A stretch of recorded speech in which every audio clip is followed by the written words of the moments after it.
injiilka sida Yooxana u qoray cutubka 16 waxaan waxyaalahaas idinkula hadlay inaynaan ka xumaanin waxay idinka saari doonaan sunagogyada weliba saacadda imanaysa in mid walbo idin dilaa uu u malaynayo inuu Ilaah u adeegayo oo waxay waxyaalahaas u samayn doonaan waayo waxaanay garanayn aabbaha iyo aniga toona laakiin waxaan waxyaalahaas idinkula hadlay in markii saacaddoodu timaado aad xasuusataan inaan idiin sheegay tan iyo bilowgii waxyaalahaas idinkulama hadlin maxaa yeelay waan idinla joogay laakiin hadda waxaan u tegayaa kii soo diray midkiina i weydiin maayo xaggee baad tegaysaa waxyaalahaas aan idinkula hadlay aawadood qalbigiinna murug baa ka buuxsantay laakiin runta ayaan idiin sheegayaa waxaa idiin roon inaan tago haddaanan tegin gargaaruhu idiinma iman doono laakiin haddaan tago waan idiin soo diri doonaa isagu markuu yimaado wuxuu dunida ku caddayn doonaa xagga dembiga iyo xaqa iyo xukunka xagga dembiga waayo way rumaysan waayeen xagga xaqa waayo aabbahaan u tegayaa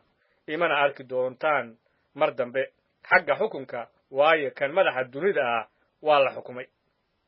wax badan oo kalaan leeyahay inaan idiin sheego laakiin imika qaadi kari maysaan laakiin markuu kan ruuxa runta u yimaado wuxuu idinku wadi doonaa runta oo dhan waayo isagu iskama hadli doono wuxuuse ku hadli doonaa wuxuu maqlo wuxuuna idiin sheegi doonaa waxaa imanaya wuu ammaani doonaa waayo waxaygu qaadi doonaa wuuna idiin sheegi doonaa wax kasta oo aabbuhu leeyahay anigaa leh sidaa daraaddeed waxaan idhi waxayguu qaadaa wuuna idiin sheegi doonaa in yar dabadeed i arki maysaan oo weliba in yar dabadeed waad i arki doontaan sidaa daraaddeed xertiisa qaarkood waxay isku yidhaahdeen waa maxay waxaan uu nagu leeyahay in yar dabadeed i arki maysaan oo weliba in yar dabadeed waad i arki doontaan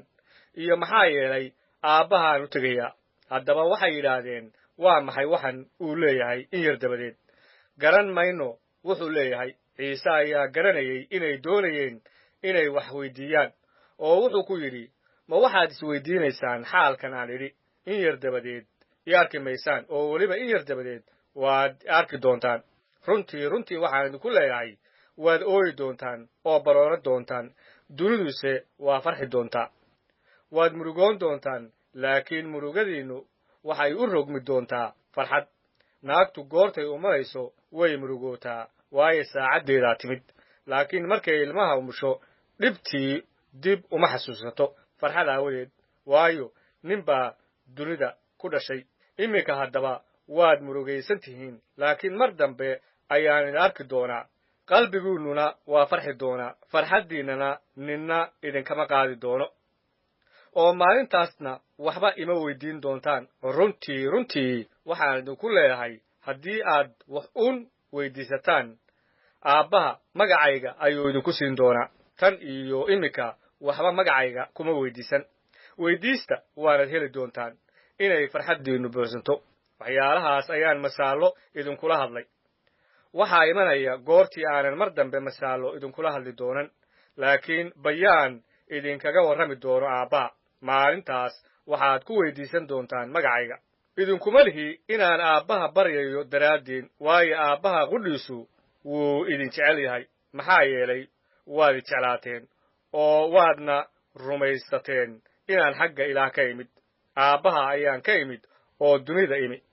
haddana waan ka tegayaa dunida oo aabbaha u tegayaa xeertiisii ayaa ku tidhi bal eeg bayaan baad hadda u hadlaysaaye oo masaal ku hadli maysid iminka waannu garanaynaa inaad wax walba taqaan oo aadan u baahnayn qofna inuu wax ku weydiiyo taas aawadeed waannu rumaysannahay inaad ilaah ka timid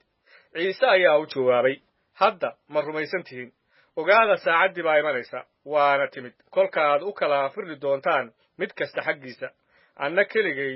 baad iga tegi doontaan oo weliba keligay ma ihi waayo waxaa ila jooga aabbaha waxyaalahaas waxaan idinkula hadlay inaad nabad igu haysataan dunida ayaad dhib kala kulantaan laakiinse kalsoonaada